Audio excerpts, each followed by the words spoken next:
வெட்டுவோமா? சரி ஃப்ரெண்ட்ஸ், நாங்கள் இது பாப்பா என்ன நடக்குது. ஹாய் ஃப்ரெண்ட்ஸ், அன்றைக்கு என்ன பார்த்தீங்கன்னா கற்றாழை பற்றி நான் என்ன சொன்னால் கற்றாழையில் வந்து ஒரு ஜூஸ் ஒன்று போட போகிறோம். இந்த கற்றாழை வந்து பாருங்கள் அப்படியாண்டு இந்த கற்றாழை வந்து சில பெட்ரூம்களை வச்சு வளர்ப்பாங்க. ஏன்னா அந்த ஆக்சிஜனை தரக்கூடிய ஒரு நல்ல ஒரு மூலிகையான ஒரு தாவரம். இப்போ நாங்கள் என்ன செய்வோம், இதில் ஒரு இலையாண்டை பிச்சு நாங்கள் இதை வெட்டுவோமே, அடியில் வெட்டுவோமா ஜூஸ் வந்து வெட்டுவோம். ரெண்டு வந்து சரி ரெண்டையும் நாங்கள் வெட்டிடு இதால் நம்ம ஜூஸ் வந்து போடுவோம்.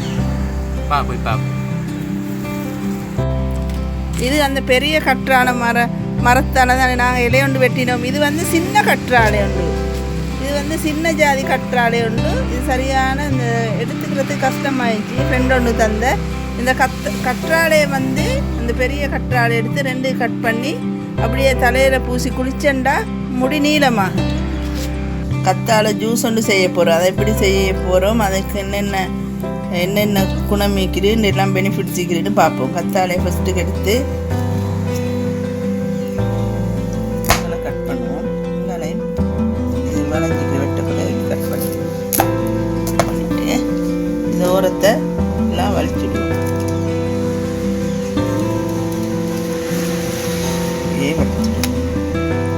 இந்த பக்கத்தையும் அப்படியே முள்ளு ஆகிக்கிறது எல்லாம் வலிச்சிட்டு ரிமூவ் பண்ணிவிட்டு இதை கட் பண்ணுவோம். இதை இப்படி கட் பண்ணி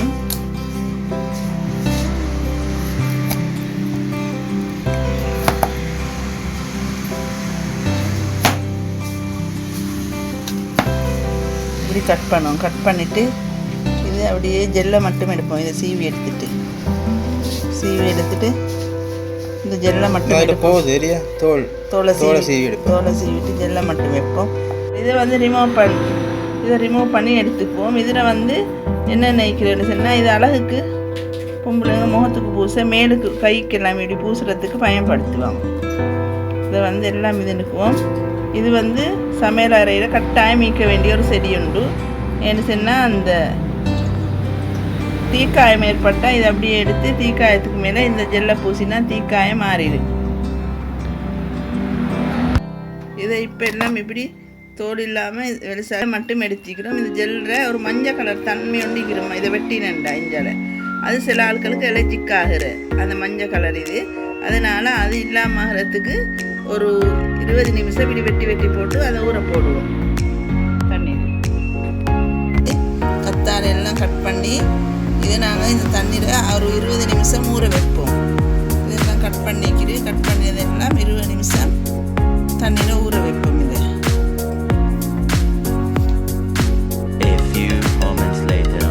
சரி ஃப்ரெண்ட்ஸ், நாங்கள் இதை வந்து 20 நிமிஷம் ஊற வச்சிட்டோம். இதை இப்போ கிரைண்டர் பண்ணி எடுப்போம். இப்படி ஜூஸ் செய்கிறேன்னு பார்க்குறதுக்கு இப்போ கிரைண்டர் பண்ணி எடுப்போம். போடுவோம். நல்லதாக்க மட்டும் அரைச்சி எடுத்துட்டு கொஞ்சம் அரைச்சிட்டு கற்றாழை ஜூஸை வந்து இப்போ இப்படி வடித்து எடுத்துக்கோங்க ஒரு கிளாஸுக்கு.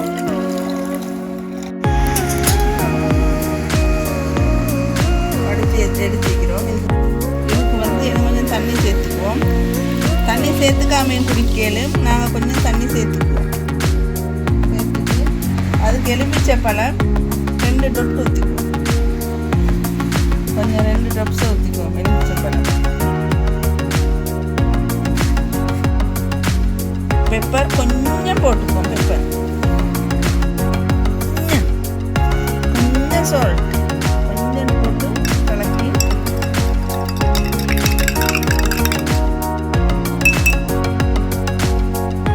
சுகர் 1 டீஸ்பூன் போட்டுக்குவோம்.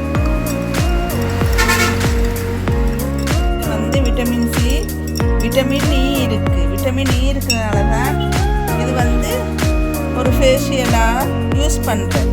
இதை வந்து கற்றாழை வந்து வெட்டி கையில் முகத்தில் பூசினண்டா தோல் சுருக்கம் எல்லாம் இல்லாமல் கேஸ்